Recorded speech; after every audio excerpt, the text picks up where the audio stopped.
آپ ضرورت سے فارغ ہو جائیں. اس کے بعد میں آپ کے بعد آپ کا مولوی کا آدمی یعنی آپ کا ایجنٹ آئے گا اور آپ سے آپ کا ٹکٹ یہ آپ کا پاسپورٹ لے لے گا. پاسپورٹ لینے کے بعد میں وہ آپ کو اس طرح کا ایک بریسلیٹ دے گا. یہ بریسلیٹ ہے کہ آپ اپنا بریسلیٹ آپ کو رکھ لیں. 1 ماہ کا آئی ڈی کارڈ دیا جائے گا, وہ اپنا کارڈ اپنے گلے میں رکھ لیں.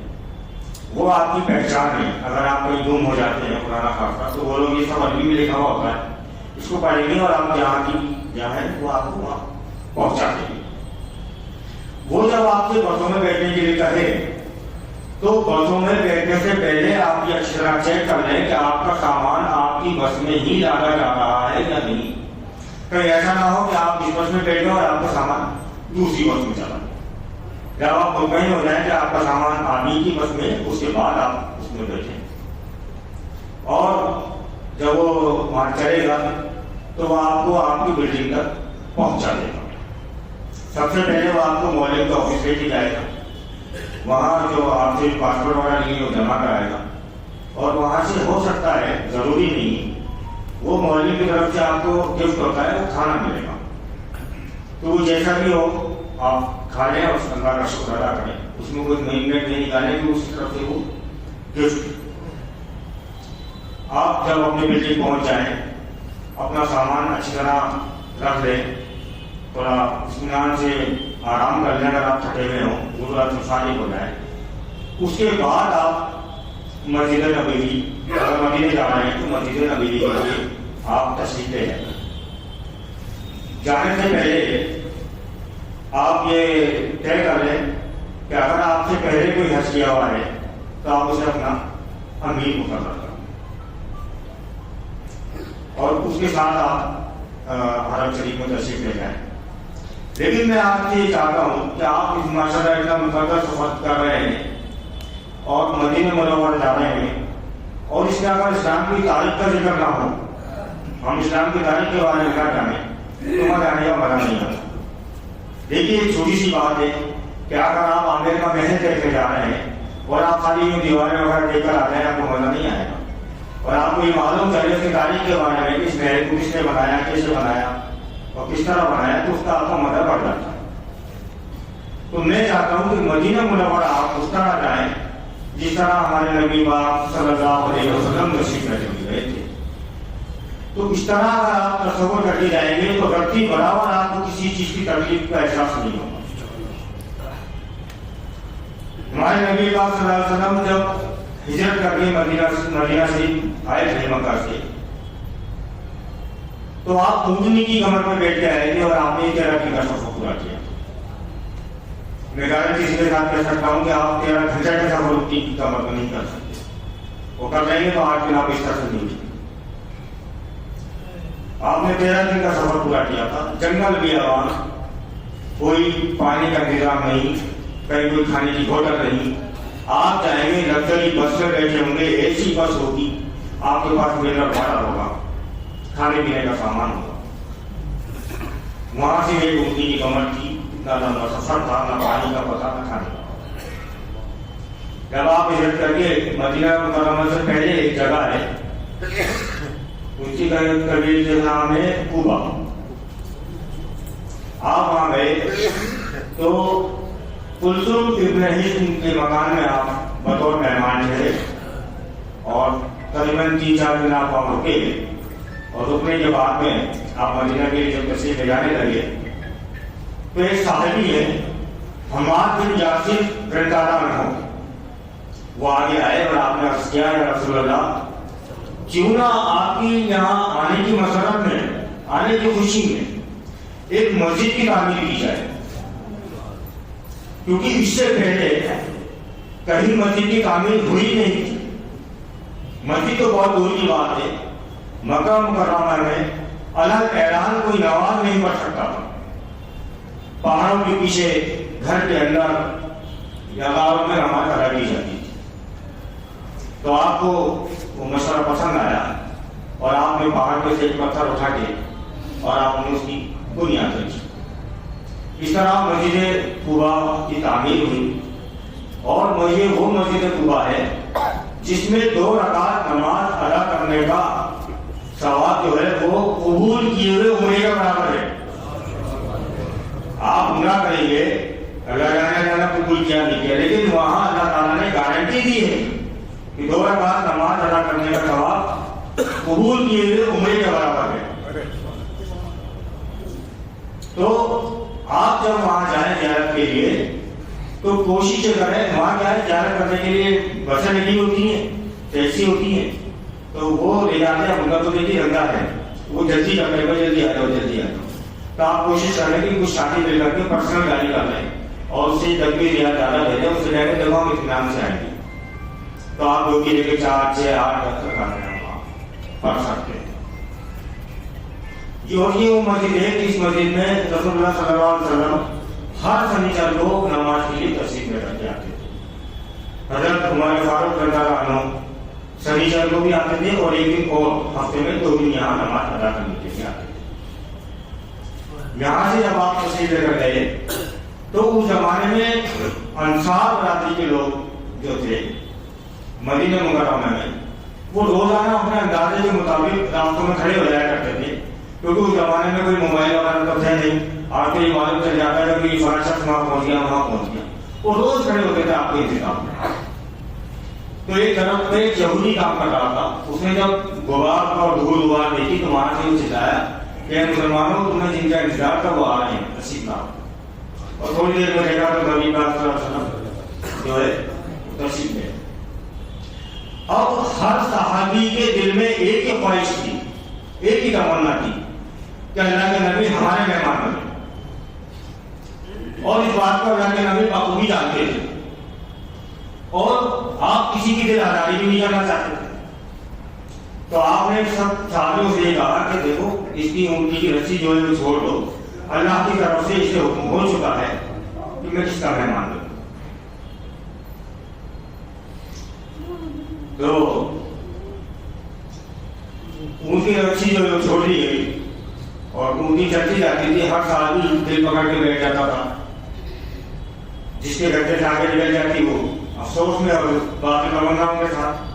تو ایک بنجر زمین تھی جہاں کھجوریں سکھائی جاتی تھی، وہاں جا کر وہ اونٹنی جیسے ہی بیٹھی تو پھر وہ چیختے ہوئے حضرت ایوب انصاری رضی اللہ عنہ دوڑ کر باہر آئے، یا رسول اللہ اسے قریب کو نیا گھر ہے، آپ میرے مہمان بنے.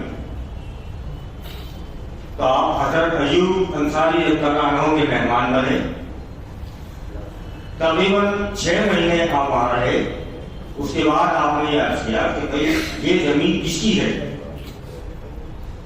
تو صحابی کہنے لگے یا رسول اللہ آپ یہ کیوں پوچھ رہے ہیں کہ یہ زمین مجھے چاہیے، کہ آپ لے لیں؟ کہ نہیں ایسے نہیں دوں گا، یہ معلوم کرو کہ کس کی ہے. تو ایک صحابی تھے، اچھے پیسے والے تھے، حضرت اسد زرارہ رضی اللہ عنہ. انہوں نے کہا یا رسول اللہ پورا مدینہ جانتا ہے کہ یہ زمین 2 یتیم بچوں کی ہے اور وہ بچے جو ہیں وہ میری حفاظت میں ہیں، میں ان کو میرے بڑے بڑے باغ ہیں ایک بڑا سا باغ ان کو دے دوں گا.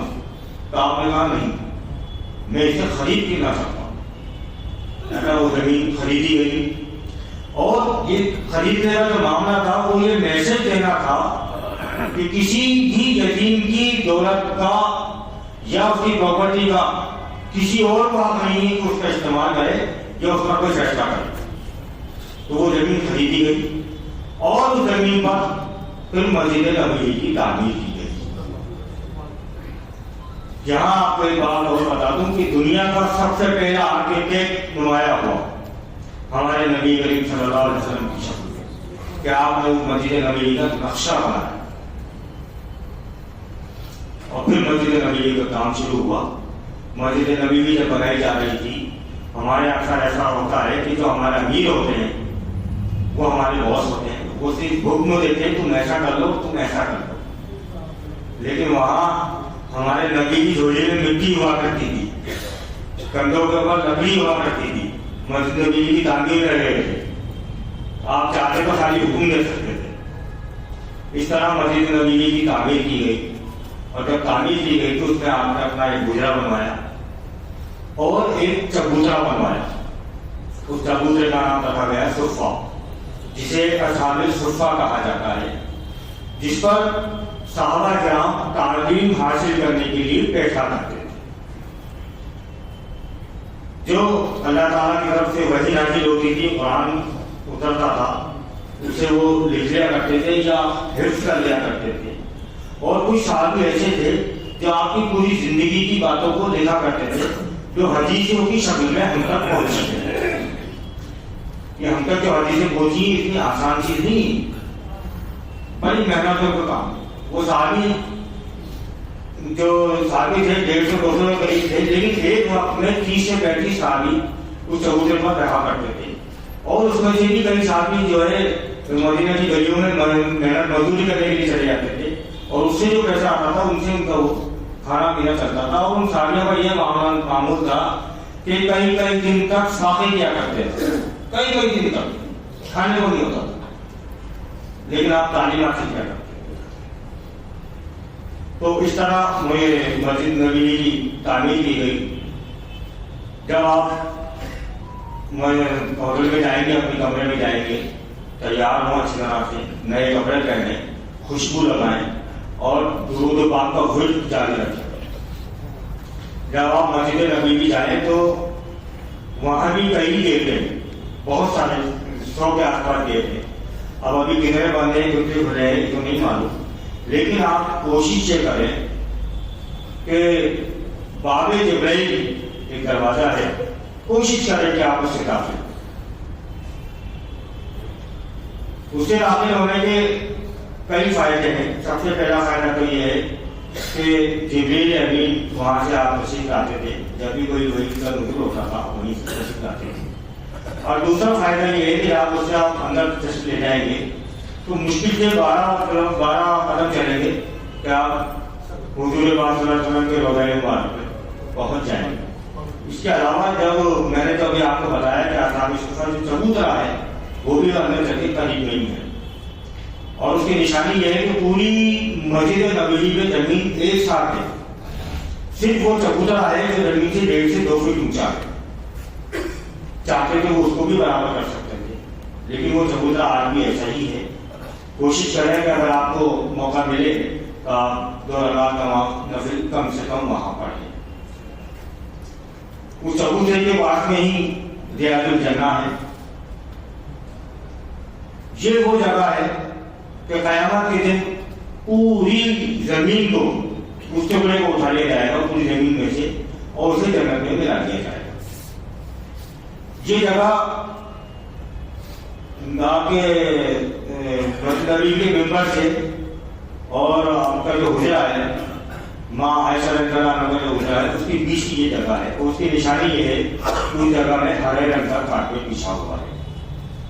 آپ وہاں 2 رکعت نوافل ضرور پڑھیں، اور جب آپ نوافل پڑھیں تو اللہ تعالیٰ سے یہ دعا کریں اور اللہ تعالیٰ کو ایک چھوٹا سا وعدہ یاد دلاتے ہیں.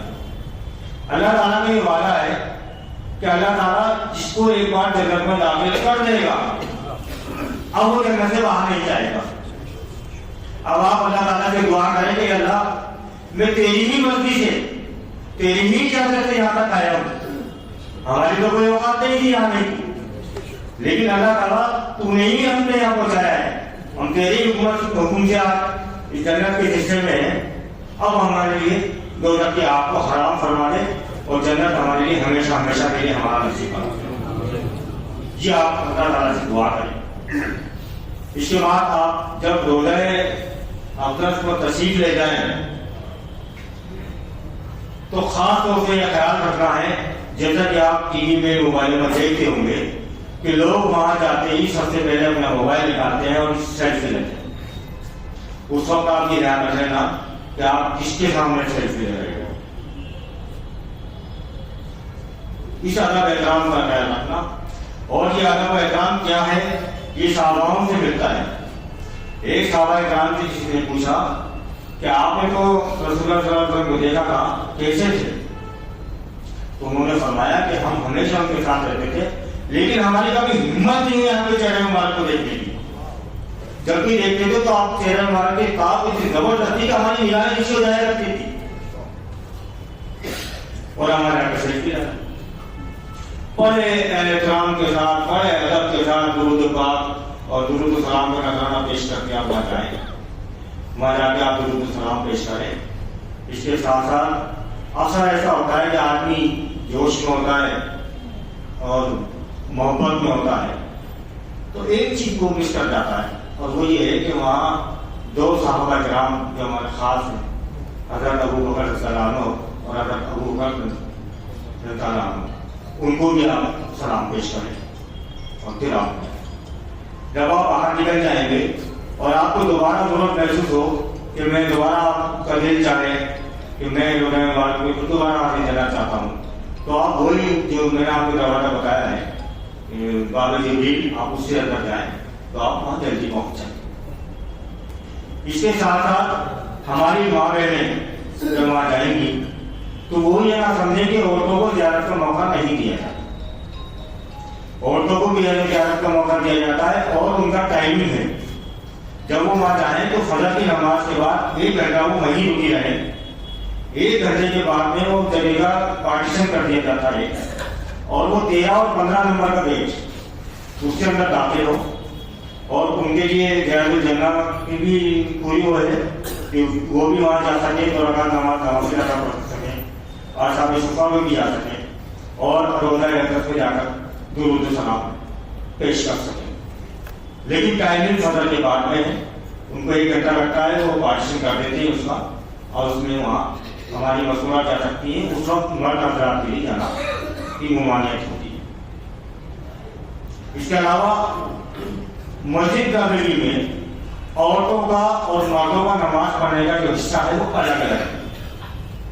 مکہ معظمہ میں جب آپ جائیں گے کعبہ سے کعبۃ اللہ میں نماز پڑھیں گے، وہاں تو ایک ساتھ ہے، وہاں الگ الگ کا مسئلہ نہیں ہے، لیکن مسجد نبوی میں الگ الگ معاملہ ہے۔ تو وہاں آپ الگ الگ ہوں گے تو آپ اپنی عورتوں سے اس بات کا طے کر لیں کہ نماز سے جو بھی فارغ ہوگا وہ فلاں جگہ نشانی بنا لے کہ یہاں آ کر کھڑا ہو جائے گا، ایک دوسرے کو تلاش نہ کریں، ایک جگہ مقرر کر لیں کہ اگر ہم بچھڑ جائیں تو ہم یہاں ملیں۔ اس بات کا آپ خاص طور سے خیال رکھیں، یہاں بھی اور مکہ شریف میں بھی۔ جب کعبۃ اللہ جائیں گے تو کافی بھیڑ ہوتی ہے، بہت زیادہ بھیڑ ہوتی ہے، ممکن ہے کہ آپ ایک دوسرے کو بچھڑ جائیں، تو وہاں آپ اس طرح یہ طے کر لیں۔ اس کے بعد میں جب آپ یہ مدینہ کا معاملہ ہو گیا، جب آپ مکہ جائیں گے تو مکہ میں بھی اسی طرح آپ کو ہوٹل میں ٹھہرایا جائے گا، اور مدینے سے جب آپ جائیں گے تو آپ مدینے سے آپ احرام باندھیں گے۔ اپنا احرام باندھنے کے بعد آپ اب طرح نالے دھویں، صاف صفائی کر لیں اپنی، جس طرح آپ نے اپنے گھر سے نکلنے سے پہلے آپ نے غسل کیا تھا، آپ نے اپنے جسم کی زائد بالوں کو صاف کیا تھا، آپ پاک صاف ہو جائیں بالکل۔ اس کے بعد اسی طرح آپ وہاں سے بھی تیاری کریں، وہاں سے جب آپ کو لے کے جایا جائے گا بسوں میں بٹھا کر کے تو میقات آئے گی۔ اگر آپ ہندوستان سے جائیں گے تو ہندوستان سے تو آپ کو جے پور میں ہی آپ کا احرام بنے گا، کیونکہ ہوائی جہاز جب جاتا ہے تو میقات میں سے جاتا ہے، تو آپ کا احرام یہیں سے باندھنا پڑے گا اور ہوائی جہاز کے اندر آپ کے عمرے کی نیت کرنی ہوگی۔ ابھی ہمارے ساتھی آپ کو بتائیں گے آگے تفصیل سے۔ وہاں آپ کا احرام باندھا جائے گا اور وہاں میقات پر مسجد ہے، وہاں آپ کو روکا جائے گا، آپ وہاں رکے آرام سے۔ اگر آپ دوبارہ تازہ وضو کرنا چاہتے ہیں، تازہ وضو کریں، نماز پڑھیں، پھر آپ اس طرح سے وہاں میقات میں داخل ہوں گے۔ وہاں آپ اپنے کمرے میں جائیں، وہاں بھی اس طرح اپنا سامان رکھیں، اور کوشش یہ کریں کہ جو رقم آپ کو دی گئی تھی وہ رقم آپ اپنے گھر میں ہی مطلب کمرے میں رکھ دیں سنبھال کے، نہیں تو آپ وہاں جو آپ کا گورنمنٹ کا آفس ہے آپ وہاں بھی جمع کرا سکتے ہیں، اور جس ہوٹل میں آپ رکے ہوئے ہیں وہاں بھی اگر وہ ریسپشن پہ کوئی ہو تو آپ اسے جمع کرا کے اس سے رسید حاصل کریں۔ جب آپ مسجد نبوی جائیں یا کعبۃ اللہ میں جائیں تو زیادہ سے زیادہ 20,000 اپنے پاس رکھتے ہوئے جائیں، وہ بھی اگر آپ کو وہاں نائی وغیرہ سے بال منگوانے پڑیں گے اس کی وجہ سے زیادہ رقم وہاں لے کر نہ جائیں، کیونکہ وہاں بھی جیبیں کٹ جاتی ہیں، وہاں بھی افریقہ کے ایسے چھوٹے لوگ ہیں بدماش پہنچتے ہیں، تو وہ آپ اپنی رقم پوری نہ لے سکتے جائیں۔ جب آپ زیارت گاہوں پہ جائیں، چاہے وہ مدینہ ہو چاہے وہ مکہ ہو، اس بات کا خاص طور سے خیال رکھیں گے جس ٹیکسی میں آپ بیٹھ رہے ہیں اس ٹیکسی میں پہلے آپ بیٹھیں گے، بعد میں آپ اپنی عورتوں کو بیٹھیں۔ جب اترنے کا وقت ہوگا تو پہلے آپ عورتوں کو اتاریں گے، بعد میں آپ اتریں گے۔ کئی راستے میں اگر ٹیکسی خراب ہو جاتی ہے اور ڈرائیور کہتا ہے آپ کو اتر کے دھکا لگانا پڑے گا، تو آپ اپنی عورتوں کو اتارنا پہلے، آپ اپنی عورتوں کو ٹیکسی کا ٹھیلا نہ چھوڑیں۔ کچھ حادثے میں اس طرح کے ہو گئے ہیں، ہمیں اس کا خیال رکھنا چاہیے اور اپنا خود کی حفاظت کرنی چاہیے۔ اس کے علاوہ آپ جو وہاں سے خریداری کریں گے، میں آپ کو بتا دوں کہ وہاں بھی ٹوٹل سامان میڈ ان چائنا ملتا ہے، جو سامان آپ کے ہندوستان میں موجود ہے۔ آپ وہاں سے سامان لائیں گے، بلا وجہ کسٹم میں ادھرنا پڑے گا، اس لیے آپ کوشش کریں کہ جو سامان لانے کا وہ لے کے آئیے، دنیا میں نہیں ملتا۔ آپ وہاں پہ رنگم لائیے، آپ وہاں کا تبر کھجور لائیے۔ سونا ہر گھر کی کھانا ہے، کیونکہ ہم دیکھتے ہیں ایئرپورٹ کے اوپر کہ کتنی زیادہ بدتمیزی کی جاتی ہے کہ لوگوں کو کسٹم چاہیے ہوتا ہے اور کہنا تو نہیں چاہیے، لیکن ہمارے چارج گرام سب سے پہلے وہاں شروع ہوتے ہیں۔ وہاں کا کیا ہے کسی کی نہیں ہوتا، چیکنگ ہوتی تو نہیں کرتا۔ جاتے وقت بھی ہوتا ہے کہ لوگ بڑے بڑے کارٹون کے اندر بیچنے کی نیت سے گٹکے کے کارٹون لے کے جاتے ہیں، وہ کھولا جاتا ہے، ہمیں بڑی غنیمت اٹھانی پڑتی ہے۔ دیکھو کہتے ہیں نا وہ لوگ، دیکھو تمہارا ایسے کرنے جا رہا ہے، دھندا کرنے جا رہا ہے۔ اس بات کا خیال رکھیں، گولڈ جو ہے ہلکی ہلکی لے کر نہ آئے، وہاں کوئی فائدہ نہیں یہاں ہوتا ہے۔ وہاں بھی وجہ چاہنا ہے، آپ کے دوباروں اپنے عزیز و خالی میں بانٹنا چاہتے ہیں، ہنسپی جانے سے پہلے آپ یہاں سے خرید جائیں گے، وہی چیز ہے، کوئی الگ چیز نہیں۔ اس باتوں کا آپ کو پورا خیال رکھنا پڑے گا۔ جب آپ کعبۃ اللہ جائیں تو وہاں جیسا کہ میں نے میری ماں نے کو بتایا تھا کہ وہ کانچ کی پوریاں کے اندر نہ جائیں۔ دوسری چیز یہ ہے کہ جب آپ طواف کی شروعات کریں گے تو حضرت اسود کی طرف جو لائٹ لگی ہوئی ہے وہاں سے شروع کرنا ہے۔ تو وہاں ہمیں یہ دیکھنا ہے کہ مان لیجیے حضرت اسود کی جگہ اس چیز تو یہ ہے، لیکن آپ اس گیٹ سے داخل ہوئے، تو اب آپ اگر اس طرح آئیں گے تو طواف جو ہوتا ہے اینٹی کلاک ہوتا ہے، تو آپ بالکل سیدھے آپ کو آنا پڑے گا۔ تو آپ کوشش کریں کہ استعمال کریں تو سے آئے، نہیں تو آپ پورے بھیڑ کے ساتھ چکر کاٹیں اور اس طرح سے آئیں۔ تو یہ چند باتیں تھیں، اللہ تعالیٰ سے امید کرتا ہوں کہ آپ لوگوں کے کام آئیں گی، اور آپ لوگوں سے میری عزیزانہ یہ گزارش ہے کہ آپ ہمارے لیے بھی دعا کریں۔ اور ایک خاص چیز میں بول رہا تھا، اور وہ یہ ہے کہ جب مدینہ منورہ سے آپ آخری بار سلامت کرنے جائے روزہ مبارک میں، تو ایک بات عرض کر دیجیے گا، کہیے گا کہ یا رسول اللہ ہمارے گھر کوئی مہمان آتا ہے تو ہم اسے کہتے ہیں پھر آنا۔ ایک بار آپ بھی کہہ دیجیے کہ پھر آنا، ایک بار اگر آپ نے کہہ دیا کہ پھر آنا تو دنیا کی کوئی طاقت آپ کو دوبارہ وہاں پہنچ سکتی نہیں ہوتی۔ اللہ سے دعا کیجیے گا ہمارے لیے کہ اللہ تعالیٰ ہمیں بھی حج کی توفیق عطا فرمائے، موقع عطا فرمائے۔ اور میں آپ تمام حجاج کرام کو پھر مبارکباد دیتا ہوں اور اللہ سے دعا کرتا ہوں کہ اللہ تعالیٰ آپ کے حج کو آسان فرمائے، اپنی رحمت میں قبول فرمائے۔ السلام علیکم ورحمۃ اللہ۔